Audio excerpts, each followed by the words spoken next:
Good morning, everyone. Welcome back to Biblio Fitness. Hope everyone's had a great day or a great start to their day. I am doing it quite early, this recording.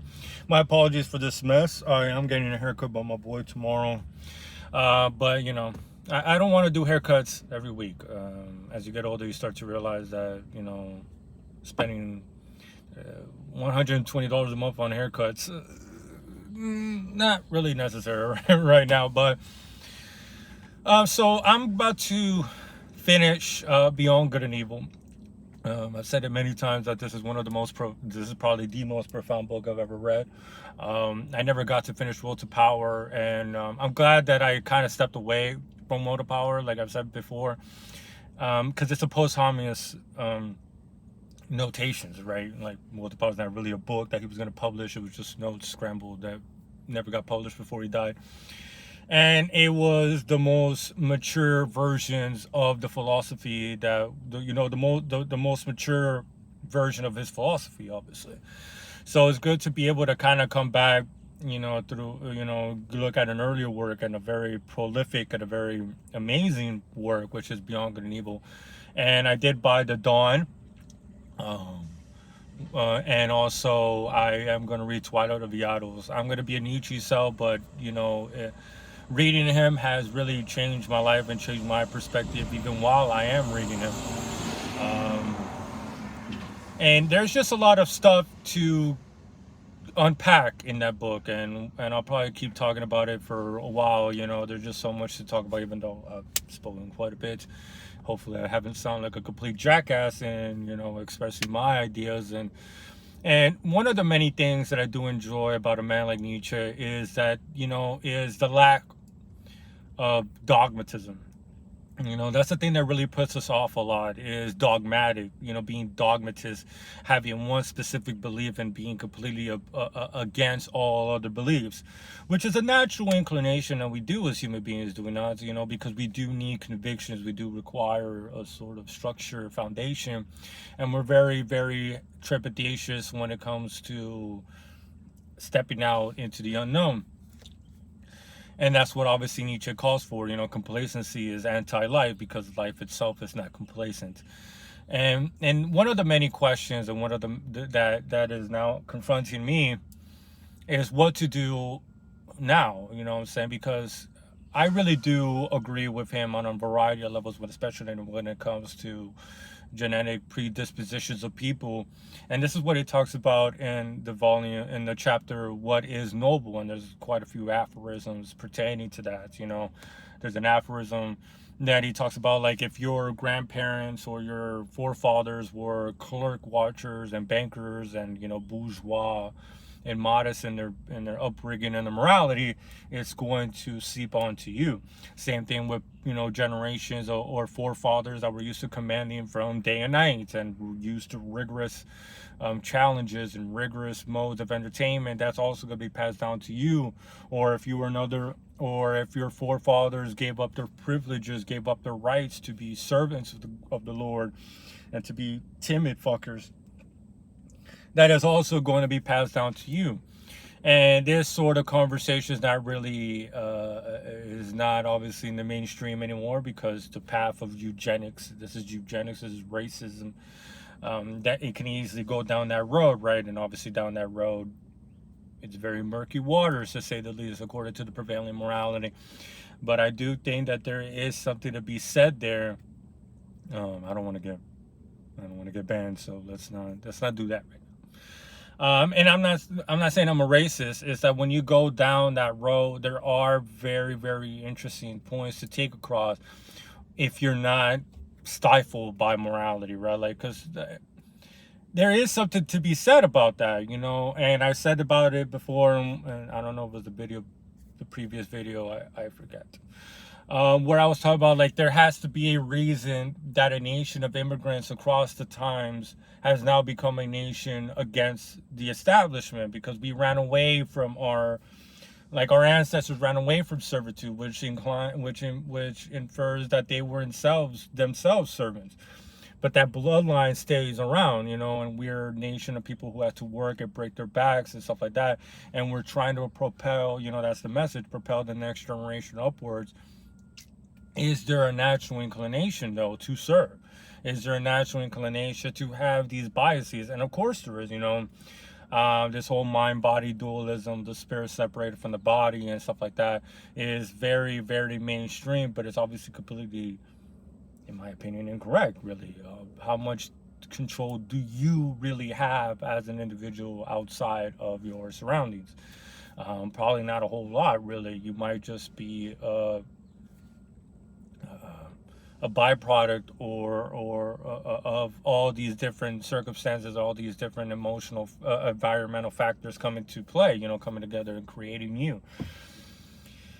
But the question that one must ask is that, especially me, you know, I come from an immigrant family, you know, I'm a first generation American in the family, and that is something that you must confront, and something that you must question as an individual. That, you know, I'm not from high birth, I'm not from privileged birth. You know, my family is not known to be, you know, rulers and leaders and stuff like that, you know, and especially Hispanic cultures, you know. Hispanics continuously pray to the God that eradicated their ancestors. Goes to show you how ignorant and how used to obeying we are. You know, you look at Hispanic culture, it's very pitiful, to say the least. You know, we say we hark back to our roots, but our roots, according to most people, is Christianity. Most Hispanics look at Santeria, look at voodoo, look at all these other religions that came from Africa with a sort of contempt, with looking at it as some sort of pseudoscience. It's like, oh, these fucking weirdos, you know, God saved them. They don't even know that the God they're praying to was a God that was used to subvert them, was used to put them in chains and burn the ones that didn't want to follow the rules. You know, we are a culture that really is used to servitude. Even now we serve. You know, no nation in Central or South America really owns their nation. You know, they pay heed to the United Fruit Company and United States and other major corporations that basically, you know, take all the product from the nations and they're left poor. You know, and that is something that one must question, because that is my heritage. And of course, there's, you know, endless examples of Hispanics making out of that sort of rut and becoming leaders, but leaders to what extent? Leaders in what? And even the rhetoric espoused by these leaders are, I am a servant of the people. I do it for the people. I want to be the best servant amongst the people. That's the rhetoric that's usually espoused, right? A very socialist, very utilitarian rhetoric. Which is why I've never been a fan, or I'm always mistrustful of populists, because, you know, it's always the same shit and they do the same thing because the humanity has not been eradicated, and that is a conversation for another time. But these are the questions I've asked myself, because while you have to be a realist, while you have to take these things into account, right? Take your heritage to account, take your environment to account, take your culture, and the virtues that have been placed upon you by your family since you were born, right? These are things that you have to take into account, because you are not an isolated incident. You are a agglomeration of all these things. And as a person that wants to separate himself from all this, because I do, and I don't see myself like my family at all. I've never really been able to mesh well, you know, with them. My views are very different from my family. You know, I've had quite a few arguments with my family. They're dogmatically religious to the point of desperation. It seems like it's pitiful, really. And it's just another example. Like, we don't even know where we're from. We're just used to obeying God. We're used to obeying something. We're used to obeying and obeying and obeying. And this is something I want to separate myself. But then when you read Nietzsche, and when, you know, the biggest virtue in this sort of philosophy, this sort of seeking out philosophy, is honesty. Is how honest can you be with yourself? and to never let go of that honesty, never throttle it down. How far can I take this honesty, and how much can I know about myself before I have to stop? And this is the road that I have to ask, and this is the road that much of us have to ask, is that if we take that into account, how far can we really separate ourselves from these inclinations, right? Because I don't want to be a servant. I don't think anybody that reads Nietzsche wants to be a servant. And, a lot of us read Nietzsche to kind of be able to escape from the morality and kind of be able to look at it, because once you're able to get a glimpse and once you're able to see the avenues and the chains, it's a lot easier to traverse, it's a lot easier to escape, because now you are aware of what's around you, right? And as you begin this journey, or as I am beginning this journey, if I am a byproduct of these servants, does that mean I'm inclined to be a servant all my life? And that's a question you have to ask, or are you going to fall, or are you going to defer to the prevailing morality, saying that we're free spirits, we could do whatever we want, we are free from our environment, we are free from our culture, we are free from our history, which is what it is nowadays. And look at what's happened. But I feel like that's why Nietzsche has created so many divergent examples across the millennia in good and evil, because I feel like there is a chance. Just like how he's talking about this whole democratic wave, how, when the Europeanizing of people, the moralizing of people, most of them want to be good little servants, good little herd servants, work in a factory, be a good consumer, blah, blah, blah, blah, blah, not be attached to any country or any religion or anything like that, but could be connected across all. Like, we're all working together to extinguish the suffering of all, right? We all have our roles, and we can't exceed our roles. And then there's other men that use that multiplicity and multifacetedness to rise above, to be those conniving motherfuckers that can talk to many different peoples, put on many different masks, and succeed. And that's one of the many examples that he puts, and I want to be on that example. I want to be able to manipulate my drives or control my drives in a way that allows me to get to that level, because I don't want to be like a sheep.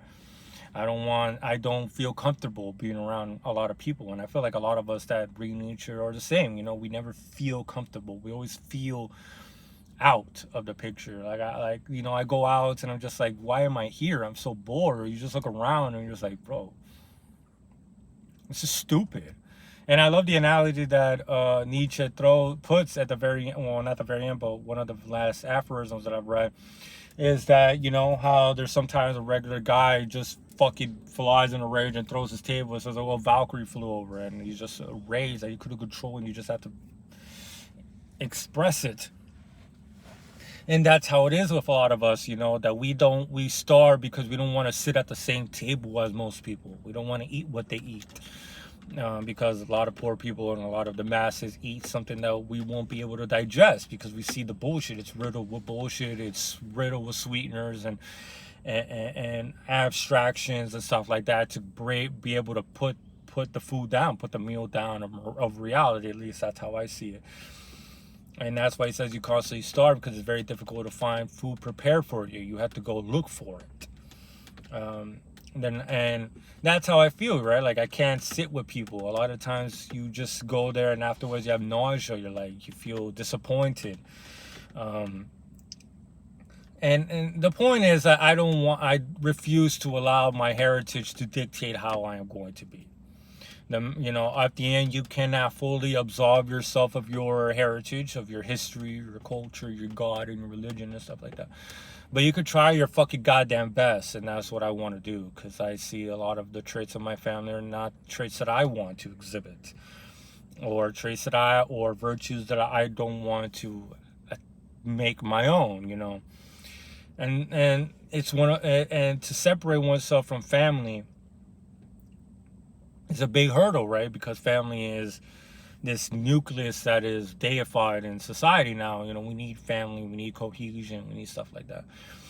And to be able and to separate oneself sometimes is seen as a villain. Like, oh, why do you want to leave your family? Why do you want to do this and stuff like that? But that can be one of the biggest chains. That could be one of the biggest hindrances in growth, right? Is this attachment, this dogmatic attachment to family when it's exceed its purposes, you know. And I'm probably gonna keep asking myself that question, you know, and try to escape from it. And you really do have to be able to understand yourself and your family to another degree in order to be able to get away from, like, what are their beliefs, what do they believe in, what are their inclinations, how do they behave, and then make that comparison with yourself, right? And be honest, be very honest, be very transparent, even to the point of pain.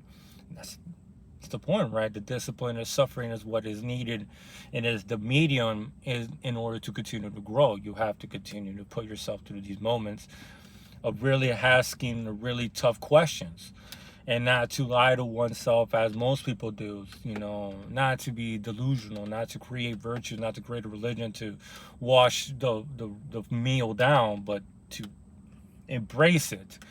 And I do want to embrace my heritage, and I embrace my history, and I embrace my culture, but not to the point where it is going to, I don't want it to go to the point where it's going to dictate my life in a negative way, or in a way that I see as negative, as unfulfilling. These are very difficult questions to ask. How do you escape this heritage? How do you use it to your advantage? And how do you use it as a way to elevate? These are the questions that one must ask on this journey. And I feel like these are one of the first segments that one has to deal with, is your heritage. You know, how is your heritage? How did your heritage make you? What parts of you are these connections, and how can you escape from it? Or how can you use this information to your advantage, not to be place yourself as another cog in the machine, but to escape. So it's very amazing, man. And I feel I'll probably make another video once I'm actually done with the book. It's just a lot of questions to be asked, and right now I don't have the answers. It's a process, but it's an important process, and it's a quite thrilling process to be able to destroy one's convictions and really understand why you even have these convictions in the first place, and how they make you who you are, to be rid of the ideology layer by layer. It's very interesting, and I love how he's able to provide you with the tools, you know, and they're not easy tools, and not everyone is going to be able to use them or wants to use them. So I'll leave you guys with that for now. It is hard as shit, and so I hope you all have a great day. I hope, you know, you all make amazing games. Hope you guys get to read today. Reading really is an important virtue, you know, understanding oneself, and you kind of have to understand everything. That's one of the great things about this whole globalization of culture and stuff like that, is that you really now have access to the words and philosophies